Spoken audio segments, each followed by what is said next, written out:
السلام علیکم ویورز، ہمارے چینل پر خوش آمدید۔ میری عمر 30 سال کے قریب قریب ہونے جا رہی تھی اور میں اب تک غیر شادی شدہ تھی۔ ایسا نہیں تھا کہ میرے لیے کوئی رشتے نہیں آتے تھے یا میں بالکل بھی قبول صورت نہیں تھی۔ شروع سے ہی میرے لیے بہت رشتے آتے تھے، مگر کبھی کوئی رشتہ میرے گھر والوں کے معیار پر پورا نہیں اترتا تھا تو کبھی میں ہی لڑکے والوں کے معیار پر پورا اترنے میں ناکام ٹھہرتی تھی۔ میں خود کو خوبصورت نہیں کہہ سکتی تھی، مگر میں قبول صورت تھی۔ میری شکل و صورت میں کوئی کمی نہیں تھی جو دیکھنے والے کی آنکھوں پر گراں گزرتی، مگر ہمارے گھر آنے والے ہر لڑکے کی ماں کو اپنے بیٹے کے لیے انتہائی خوبصورت سی بہو کی تلاش ہوتی تھی، اور وہ جانے کتنے گھروں سے حسین و جمیل بہو کی تلاش میں ہمارے گھر آتی، اور یہاں مجھ قبول صورت کو دیکھ کر انہیں مزید ناکامی کا سامنا کرنا پڑتا تھا۔ اکثر تو کئی لوگ مجھے منہ پر ہی منع کر جاتے، اور کچھ لوگ دبے لفظوں میں گھر پر انکار کر جاتے تھے، اور باقی لوگ ہمارے گھر سے جانے کے بعد جواب دینا بھی ضروری نہیں سمجھتے تھے۔ ان سب باتوں نے میرا دل مکمل طور پر توڑ کے رکھ دیا تھا۔ اب میں خود کو اپنے گھر والوں پر بوجھ تصور کرنے لگی تھی۔ میری اماں مجھے منہ سے کچھ نہیں کہتی، مگر جب بھی لڑکے والے مجھے دیکھنے آتے ان کی آنکھیں بہت کچھ نہ چاہتے ہوئے بھی کہہ جاتی تھی۔ میری رنگت ہر گہرے رنگ بالکل بھی نہیں جچتے تھے، اس لیے اماں مجھے زیادہ تر ہلکے رنگوں والے کپڑے ہی پہنا دی تھی، مگر میرا بہت دل کرتا تھا کہ اماں مجھے بھی شوخ رنگوں والے کپڑے لے کر دیں، میں بھی گہرے سرخ رنگ اور جامنی رنگ کے کپڑے پہنوں۔ میں اکثر اپنی اس خواہش کا اظہار اماں سے بھی کر جاتی تھی، مگر اماں مجھے بہت ہی رسان سے منع کر دیتی تھی اور مجھے کہتے ہیں کہ تم پر ہلکے رنگ ہی جچتے ہیں۔ میں اپنی چھوٹی بہنوں کو گہرے رنگ کے کپڑوں میں دیکھتی تو میرے دل پر جیسے چھریاں سی چل جاتی تھی، مگر میں اماں سے زیادہ ضد بھی نہیں کر سکتی تھی، کیونکہ میں خود بھی جانتی تھی کہ میری رنگت کی وجہ سے ہی اماں مجھے ایسے کپڑے پہننے سے منع کرتی ہیں۔ مگر انسان کی فطرت میں ہے کہ انسان کو جس چیز سے منع کیا جائے وہ وہی کرتا ہے، تو بس میری فطرت بھی مجھے گہرے رنگ کے کپڑوں کی جانب مائل کرتی رہتی۔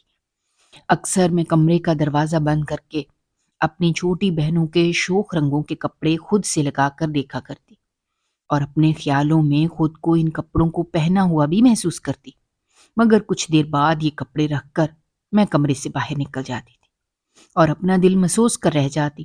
احساس کمتری میرے اندر دن بدن بڑھتی ہی جا رہی تھی۔ ایک دن میں اپنی امی کے ساتھ محلے کے ایک گھر میں میلاد شریف میں گئی۔ وہاں کئی عورتیں آئی ہوئی تھیں، انہی میں سے ایک عورت نے مجھے اپنے بیٹے کے لیے اسی تقریب میں پسند کر لیا اور میری امی سے بات کر کے ہمارے گھر آنے کی اجازت چاہی۔ امی تو اس عورت کی بات سن کر کھل اٹھی تھی اور اس عورت سے آگے انتہا اخلاق سے پیش آئیں اور اس عورت کو خوشی خوشی اپنے گھر آنے کی دعوت دی۔ اس دن گھر آ کر امی بہت خوش تھی، ان کے قدم جیسے زمین پر ٹک ہی نہیں رہے تھے۔ وہ بار بار میری بلائیں لیتی اور وہ مجھ بار بار کل اچھے سے تیار ہونے کی تلقین کرتی۔ میں بھی اپنی ماں کو اس قدر خوش اور مسرور دیکھ کر خوش ہو گئی۔ میں بھی سوچنے لگی کہ چلو اب تو ہمارے پریشانی کے دن چھٹیں گے اور میرا بوجھ میرے ماں باپ کے سینے پر سے ختم ہو جائے گا۔ میں اس دن پورا دن گھریلو ٹوٹکے کرتی رہی، کبھی اپنے منہ پر دہی مل لیتی تو کچھ مجھے ہر صورت میں کل آنے والے رشتے والوں کو متاثر کرنا ہی تھا۔ جب بھی میں یہ سارے جتن کر رہی تھی، میری عمر 30 کے قریب پہنچ چکی تھی اور ایسے میں کوئی رشتہ آنا ہی بہت غنیمت تھا۔ جب بھی میں ہر ممکن جتن کر رہی تھی، اماں بھی خوش تھیں کہ چلو ایک بیٹی کا بوجھ تو سر سے سرکے۔ ان کے آگے 3 بیٹیاں مزید کھڑی تھیں، مگر میں نے اپنی کم شکل کی وجہ سے اپنی ساری بہنوں کی قسمت پر بند باندھا ہوا تھا۔ جب بھی میں خوش تھی کہ چلو اب میری بہنوں کی قسمت بھی کھلے گی اور میں اپنے گھر کی ہو جاؤں گی۔ اپنے گھر کی ہونے کا خواب اب میں کھلی آنکھوں سے دیکھنے لگی تھی۔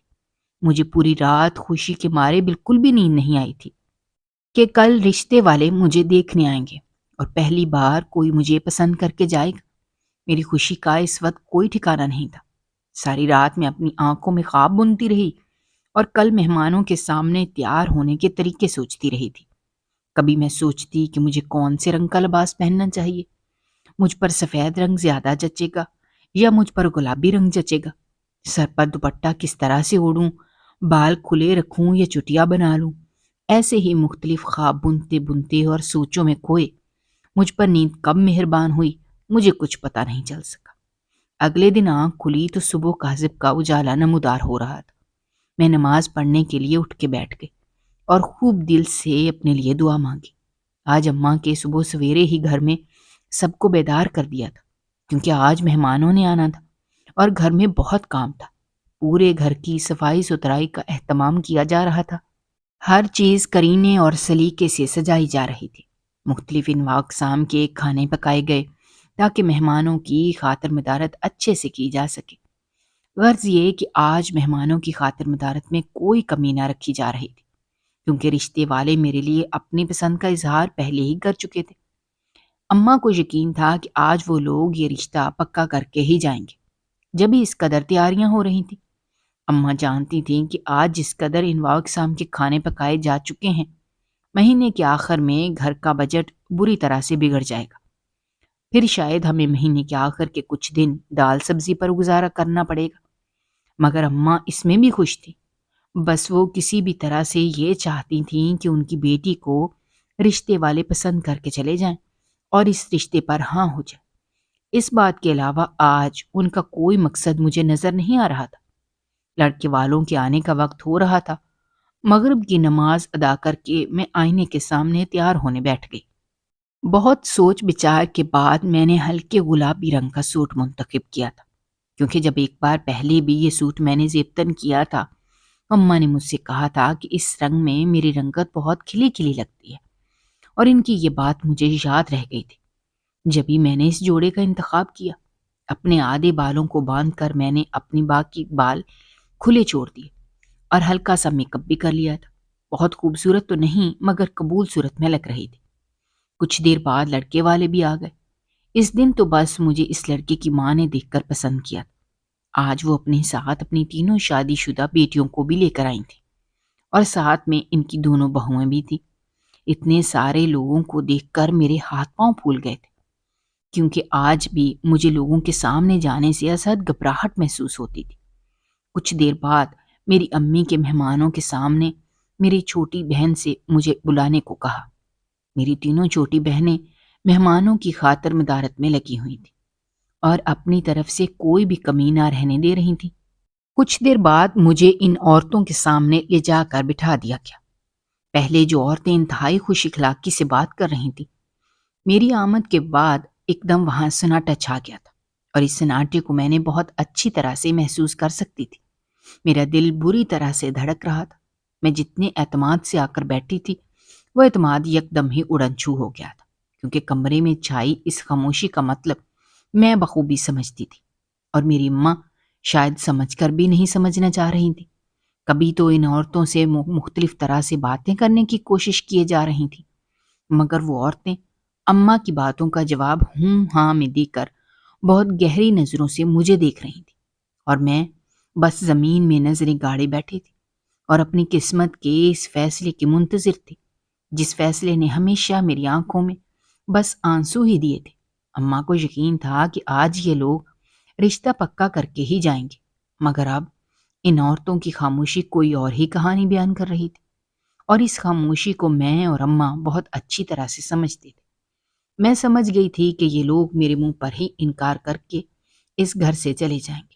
میری اماں نے ان عورتوں کا دھیان مجھ پر سے ہٹانے کے لیے فوراً ہی میری بہنوں کو اشارہ کر دیا کہ وہ لوگ مہمانوں کے لیے دسترخوان لگا دیں۔ میری بہنوں نے منٹوں میں ہی دسترخوان سجا دیا۔ دسترخوان پر انواع اقسام کے کھانے دیکھ کر ایک بار پھر ان عورتوں کی خوش اخلاقی لوٹ آئی تھی۔ مجھے اب اس منظر سے بیزاری ہونے لگی تھی۔ میں اٹھ کر اپنے کمرے میں آ گئی۔ وہ عورتیں کھانا کھا کر چائے پینے بیٹھ گئیں۔ پھر اماں اور عورتوں کے درمیان ہلکی آواز میں کچھ باتیں ہونے لگی، اور میں بس بیزار سی اپنے کمرے میں بیٹھی تھی۔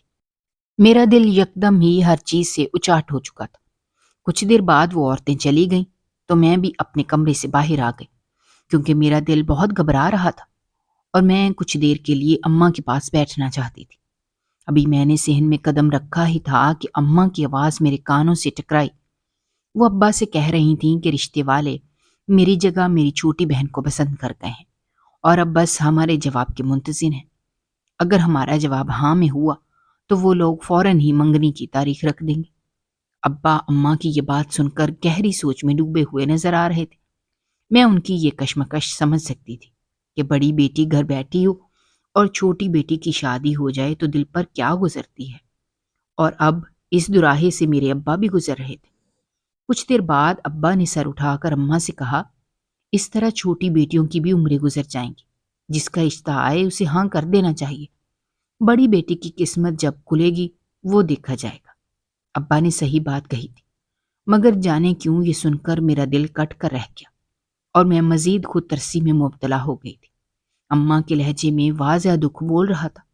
اماں نے ابا سے کہا کہ اس طرح تو اس کی عمر گزرتی جائے گی اور یہ ہماری دہلیز پر ہی بوڑھی ہو جائے گی، کیونکہ سبھی سے ہی مختلف سوچوں کی وجہ سے میرے بالوں میں چاندنی جھلکنے لگی تھی۔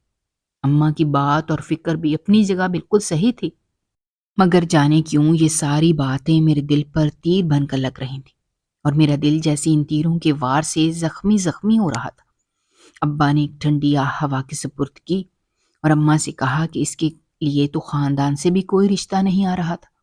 ہم لوگ اپنی بڑی بیٹی کے چکر میں چھوٹی بیٹیوں کی عمریں نہیں گزاریں گے، ورنہ کل کو ہمیں ان کے رشتوں کے لیے بھی پریشان ہونا پڑے گا۔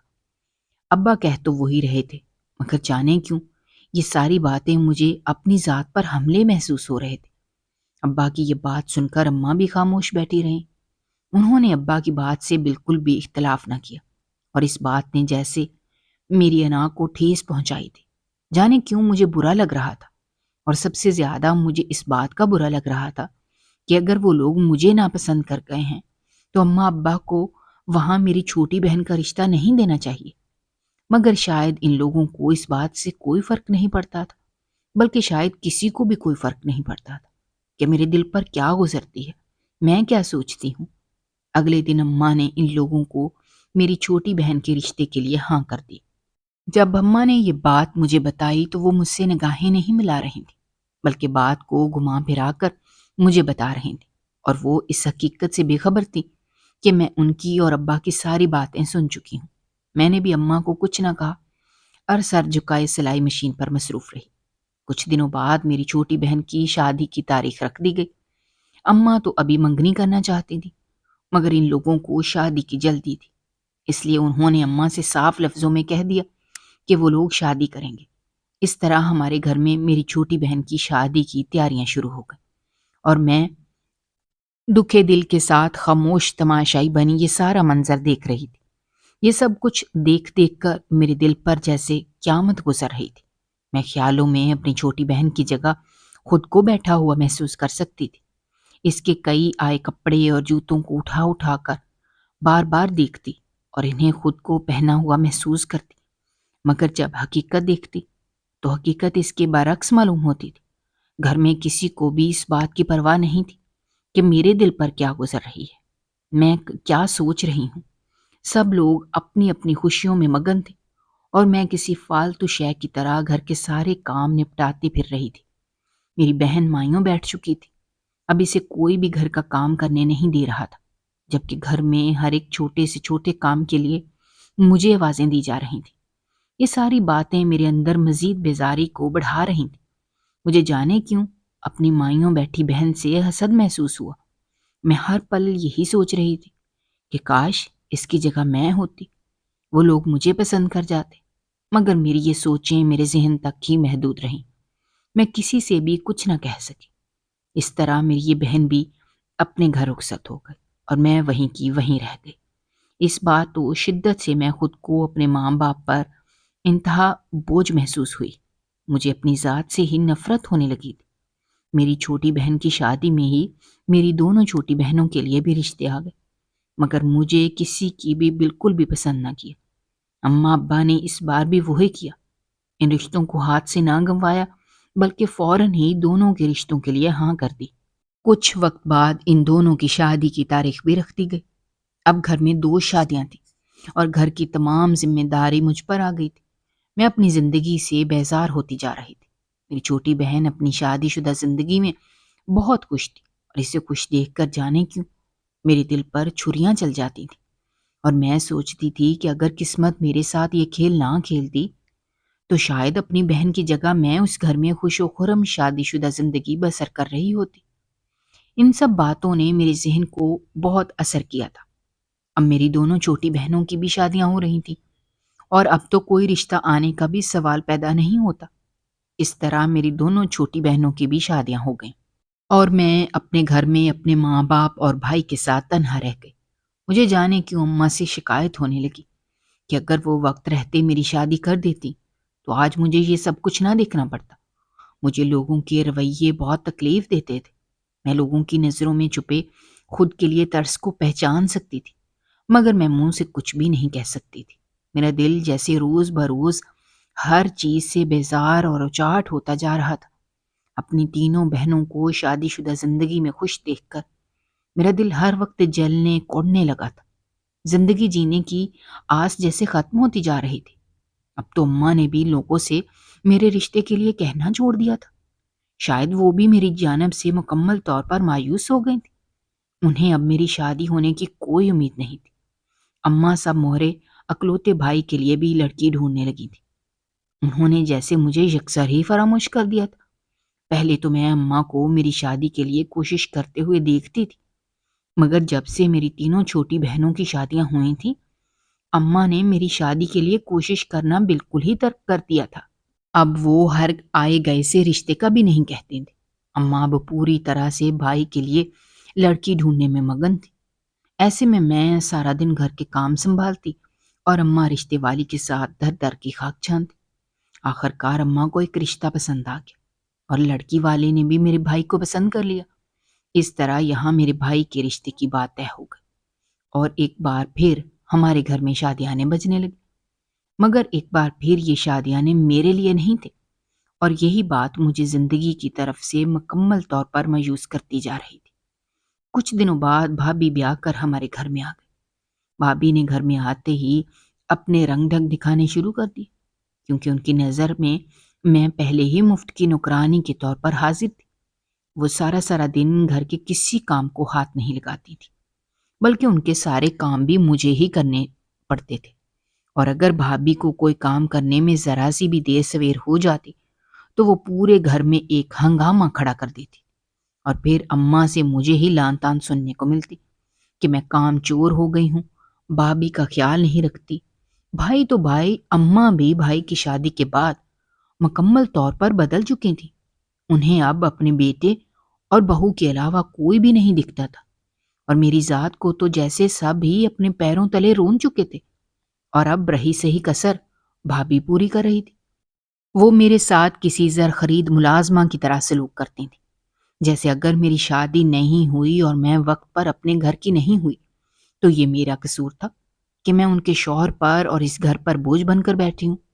وہ لفظوں کے تیر سے ہر وقت میرا دل زخمی کرتی رہتی تھی، اور اماں یہ سارا تماشا منہ بند کیے دیکھتی رہتی تھی، کیونکہ وہ بہو کو کچھ بھی کہہ کر بیٹے کو خود سے بدظن نہیں کرنا چاہتی تھی۔ جب بھی بہو کے سامنے منہ سیے بیٹھی رہتی تھی، جب اکثر یہ ساری باتیں میری برداشت سے باہر ہو جاتی تو میں کسی کونے میں بیٹھ کر رو لیا کرتی تھی، مگر اپنے آنسو کسی کو بھی نہیں دکھاتی تھی، کیونکہ میرے آنسو دیکھنے والے تو سب تھے، مگر میرا دکھ سمجھنے والا یہاں کوئی بھی نہیں تھا، اور یہی بات مجھے اندر ہی اندر ختم کرتی جا رہی تھی۔ پہلے میں گھر سے باہر بالکل بھی نہیں نکلتی، مگر جب سے بھابھی گھر میں آئی تھی انہوں نے میرا گھر میں رہنا دوبھر کر دیا تھا۔ پل بھر کو بھی مجھے گھر میں سکون نصیب نہیں ہوتا تھا، اس لیے میں نے محلے میں آنا جانا شروع کر دیا، اور محلے میں ہی کچھ سہیلیاں بنا لی۔ اماں نے اس بات پر مجھے نہ روکا، ورنہ اماں ہمیشہ مجھے محلے کے گھروں میں جانے سے روکتی تھی۔ اماں بھی بھابھی کا رویہ میرے ساتھ دیکھ رہی تھی۔ جب ہی انہوں نے مجھے اتنی آزادی دے دی کہ میں محلے میں سہیلیاں بنا سکوں، میں اکثر دوپہر میں اپنا سارا کام ختم کرنے کے بعد محلے میں اپنی پکی سہیلی کی جانب چلی جاتی تھی، اور ہم لوگ گھنٹوں بیٹھ کر باتیں کیا کرتے تھے۔ آہستہ آہستہ میں اسے اپنے دکھ درد بھی بتانے لگی تھی، اور اپنے گھر کے حالات سے بھی اسے آگاہ کرنے لگی تھی۔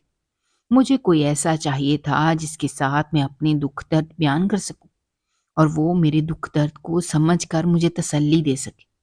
میں بس تسلی کے دو بول سننا چاہتی تھی، اور مجھے اپنی سہیلی کے روپ میں وہ ہمدرد مل گیا تھا، جو میری ساری کہانی سننے کے بعد مجھے تسلی کے دو لفظ تو کہہ ہی دیتا تھا۔ میں اپنے گھر کے حالات سے ستائی ہوئی تھی اور سب سے بڑی وجہ اسی بات کو سمجھتی تھی کہ میری شادی نہیں ہوئی۔ کبھی میرے ساتھ یہ سب کچھ ہو رہا ہے جب میری تینوں شادی شدہ بہنیں ہمارے گھر آتی تو اماں کو ان پر نچھاور ہوتے دیکھتی تو میرا دل کٹ کے رہ جاتا اور خود کی کمائیگی کا احساس زور پکڑتا جاتا۔ اب میں اپنی دوست سے اپنے سارے دکھ سکھ بیان کرنے لگی تھی۔ وہ مجھے اکثر تسلی دیتی کہ فکر نہ کرو، ایک نہ ایک دن قسمت کھل ہی جائے گی اور میری بھی شادی ہو جائے۔ اس کی طاقت دینے سے مجھے بہت حد تک سکون مل جاتا تھا اور میں کچھ نہ کچھ مطمئن ہو جاتی اور اس کے پاس سے اپنے گھر خوش اور مسرور لوٹ آتی تھی۔ مگر گھر آ کر وہی سب کچھ دیکھنا پڑتا اور بھابھی کی باتیں سننی پڑتی۔ انہیں پلٹ کر جواب دینے کا حکم مجھے نہیں تھا۔ اماں کا کہنا تھا کہ بھابھی مجھے کچھ بھی بولیں، مجھے خاموشی سے برداشت کرنا ہے، ورنہ وہ ان کے اکلوتے بیٹے کو لے کر الگ ہو جائے۔ اسی ڈر کی وجہ سے اماں نے مجھے بھابھی کا بے دام غلام بنا دیا تھا اور میں ان کی غلامی کرنے پر مجبور کر دی گئی تھی۔ میرا دل خون کے آنسو روتا تھا۔ بھابھی جیسے مجھے انسان سمجھتی ہی نہیں تھی۔ وہ مجھ سے گھر کے اس قدر کام لیتی کہ رات کو لیٹتے ہوئے میری ہڈیاں درد کرنے لگی تھی۔ اب میرے جوڑوں میں بھی درد رہنے لگا تھا۔ مجھے گھر کے کام اب بوجھ محسوس ہونے لگے تھے۔ میں جیسے زندگی کی گاڑی کے ساتھ خود کو گھسیٹتی جا رہی تھی۔ گھر کے کاموں کے بوجھ کی وجہ سے میں اپنی سہیلی سے کچھ دن تک ملنے نہ جا سکی۔ کچھ دن بعد مجھے فرصت ملی تو میں اس سے ملنے گئی۔ اس نے باتوں ہی باتوں میں مجھ سے ذکر کیا کہ ہمارے علاقے میں ایک درزی ہے، جو لڑکی بھی اس کی دکان پر کپڑے سلوانے جاتی ہے وہ اس کو دعا دیتا ہے، یوں اس لڑکی کی شادی جلدی ہو جاتی ہے۔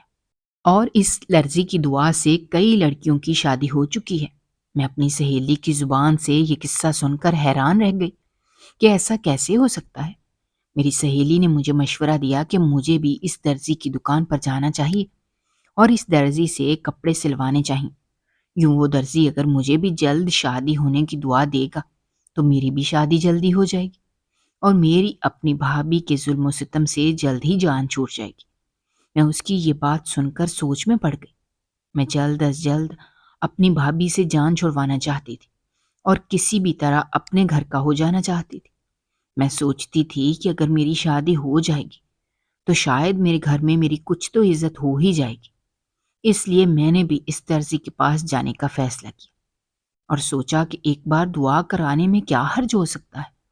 اسی طرح میری بند قسمت کا تالا کھل جائے اور اس درزی کی دعا سے میری بھی شادی کسی اچھی جگہ ہو جائے، ورنہ اب تک تو میں اپنی شادی سے مکمل طور پر مایوس ہو چکی تھی اور آگے بھی مجھے ایسے کوئی آثار نظر نہیں آ رہے تھے کہ کسی اچھی جگہ میری شادی ہو سکتی ہے، کیونکہ اب میری بھابھی بھی نہیں چاہتی تھی کہ میری شادی ہو، کیونکہ میں انہیں مفت کی نوکرانی جو میسر تھی، اس لیے وہ کسی بھی صورت نہیں چاہتی تھیں کہ میری شادی ہو اور میں اس گھر سے چلی جاؤں اور گھر کے تمام کاموں کا بوجھ ان کے سر پر آ جائے۔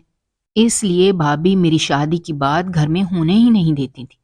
اگر کبھی بھائی کرنے کی بھی کوشش کرتے تو انہیں خاموش کروا دیا کرتی تھی۔ اس لیے اب گھر میں میری شادی کی کوئی بات بھی نہیں ہوتی تھی۔ اس لیے میں نے سوچ لیا تھا کہ اب شادی کے سلسلے میں جو بھی کرنا ہے اب وہ مجھے ہی کرنا ہے۔ اور اب تو جب سے میری سہیلی نے اس درزی کا بتایا تھا میرے دل میں ایک امید سی جاگ اٹھی تھی کہ شاید اس درزی کی دعاؤں کی وجہ سے ہی میری شادی کسی بھی طرح ہو جائے اور میں بھی عزت سے اپنے گھر کی ہو جاؤں۔ اسی امید کے سہارے میں نے اپنی سہیلی کو اپنے اس فیصلے کے بارے میں آگاہ کیا کہ میں اس درزی کے پاس جانا چاہتی ہوں اور اس سے اپنے لیے دعا کروانا چاہتی ہوں۔ اب میرے سامنے مسئلہ یہ درپیش تھا کہ اگر اماں کو میری اس حرکت کی خبر ہو جاتی تو وہ مجھے زندہ گاڑ دیتی۔ اس لیے مجھے اس درزی کے پاس اماں سے چوری چھپے جانا تھا، مگر یہ کسی بھی طرح ممکن نہیں تھا۔ اگر میں پڑوس میں بھی جاتی تو اماں نہ جانے کتنے ہی چکر دروازے کے لگا لیا کرتی تھی۔ اماں نے مجھے تھوڑی بہت آزادی دے دی تھی مگر مجھ پر نظر رکھنی نہیں چھوڑی تھی، اور اس بات کا مجھے بخوبی علم تھا کہ اماں کو سب پتہ ہوتا ہے کہ میں کس وقت کہاں جاتی ہوں اور کس کے گھر میں ہوتی ہوں۔ میں نے اپنی سہیلی سے اس بارے میں بات کی تو اس نے میرا مسئلہ لمحوں میں حل کر دیا کہ میں اس کے گھر آ جاؤں اور وہ مجھے اپنے ساتھ اس درزی کے پاس لے جائے گی۔ میں اس کی بات سن کر خوش ہو گئی اور ایسی دوست کے ملنے پر شکر ادا کرنے لگی کہ میری دوست میری اس قدر مدد کر رہی ہے، ورنہ میرے گھر والے تو میری طرف سے بالکل ہی لاپرواہ ہو چکے تھے۔ جس دن مجھے اس درزی کے پاس جانا تھا، میں صبح سویرے ہی اٹھ کر بیٹھ چکی تھی اور جلدی جلدی گھر کے سارے کام نپٹا رہی تھی۔ ایسا نہ ہو کہ عین وقت پر کوئی کام میرے گلے پڑ جائے اور میں اس درزی کے پاس دعا کروانے نہ جا سکوں۔ میں نے اپنا ایک بغیر سلا سو اور وہ بھی اس درزی سے سلوانے کے لیے اٹھا لیا تھا۔ میں ہر حالت میں چاہتی تھی کہ وہ درزی میرے لیے دعا کر دے اور میری شادی ہو جائے۔ میں ذلت کی اس زندگی سے مکمل طور پر تنگ آ چکی تھی۔ بھابھی جب چاہتی مجھے بے عزت کر کے رکھ دیتی تھی، بہنیں گھر آتی تو اپنے بچوں کی ساری ذمہ داری میرے سر پر ڈال دیتی تھی۔ پھر اماں بھی گھر کے ایک ایک کام کے لیے مجھے ہی آوازیں دیتی رہتی۔ اپنی بہنوں کے بچے دیکھ کر میرا بھی دل کرتا کہ میرے بھی بچے ہوں۔ میرا دل اپنے بچوں کے لیے ہمکتا تھا اور میں بس ایک ٹھنڈی سانس بھر کے رہ جاتی تھی۔ اس لیے اب میں بس اپنے گھر کی ہو جانا چاہتی تھی اور اس کے لیے میں سب کچھ کرنے کو تیار تھی۔ میں جان گئی تھی کہ اس گھر میں شادی کے بغیر میری کوئی عزت نہیں ہوگی، شادی کر کے اس گھر سے چلے جانے میں ہی میری عزت ہوگی۔ اس لیے میں نے جلدی جلدی گھر کے سارے کام نپٹائے اور اماں کو پڑوس میں جانے کا کہہ کر گھر سے نکل آئی۔ اماں نے آج میری تیاری کو نظر بھر کے دیکھا تھا، مگر منہ سے کچھ نہیں کہا۔ میں دھڑکتے دل کے ساتھ گھر سے باہر آ گئی اور اپنی سہیلی سے ملنے چلی گئی۔ میں اپنی سہیلی کے گھر میں داخل ہوئی تو وہ پہلے ہی تیار بیٹھی میرا انتظار کر رہی تھی۔ اس نے مجھے اپنے گھر میں عجلت میں داخل ہوتا دیکھا تو اپنی جگہ سے اٹھ کھڑی ہوئی اور میں اس کے ساتھ اس کے گھر میں بنے پچھلے دروازے سے باہر نکل گئی، کیونکہ میں جانتی تھی کہ میری اماں بار بار دروازے پر آ کر گلی میں جھانک رہی ہوں گی۔ اس لیے بہتر طریقہ یہی تھا کہ پچھلے دروازے سے باہر نکلا جائے۔ میں دھڑکتے دل کے ساتھ اس کے ساتھ گھر سے باہر آ تو گئی تھی، مگر جانے کیوں میرا دل انجانے خدشات کے زیر اثر بری طرح سے ڈر رہا تھا۔ میں نے سب کو اپنا وہم سمجھ کر نظر انداز کر دیا۔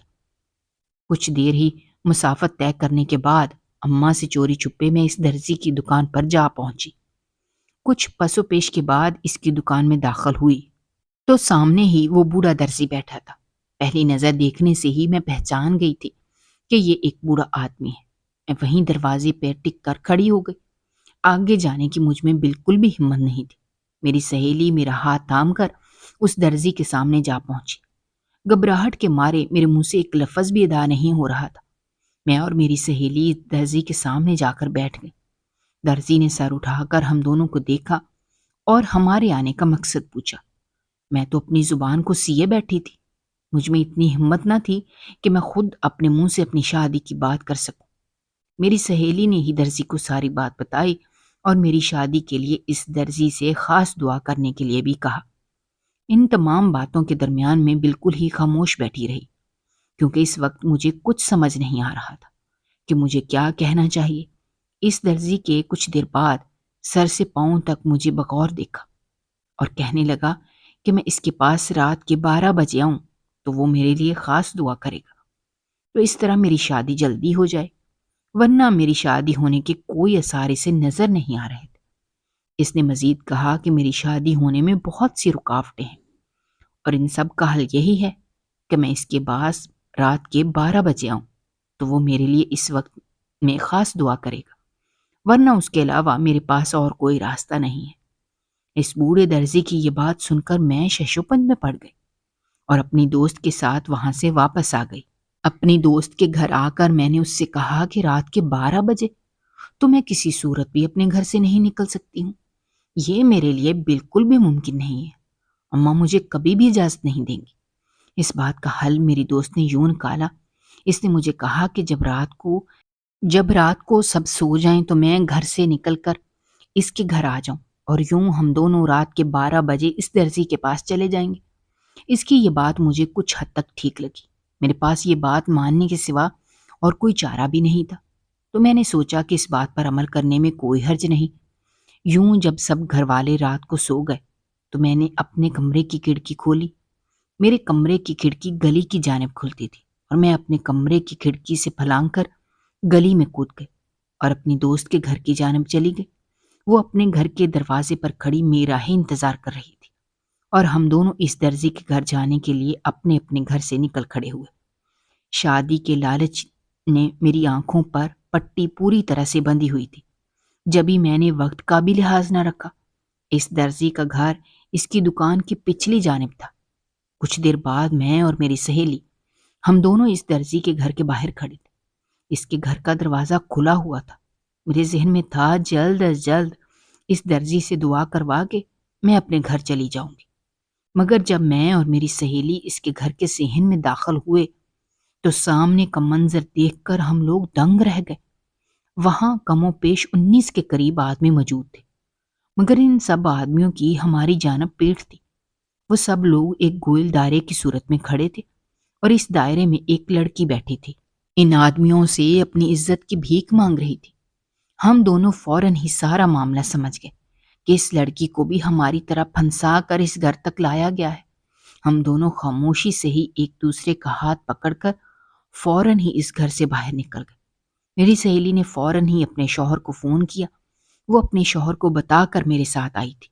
اس کے شوہر نے پولیس کو فون کیا اور پولیس نے موقع پر پہنچ کر اس لڑکی کی جان اور عزت دونوں بچا لی۔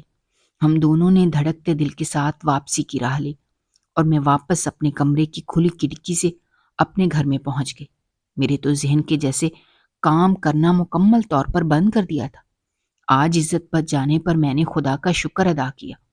اب اس واقعے کے بعد میں نے شادی کی سوچ ہی ذہن سے نکال دی، مگر پھر اللہ نے میرے صبر کا پھل مجھے عطا کیا اور ایک بہترین گھرانے سے میرا رشتہ آ گیا، اور آج میں اپنے گھر میں خوش و خرم زندگی بسر کر رہی ہوں۔ اگر آپ کو ہماری کہانیاں پسند آ رہی ہیں تو ہمارے چینل کو سبسکرائب کیجیے، ویڈیوز پر کمنٹ کیجیے اور شیئر کیجیے۔ شکریہ۔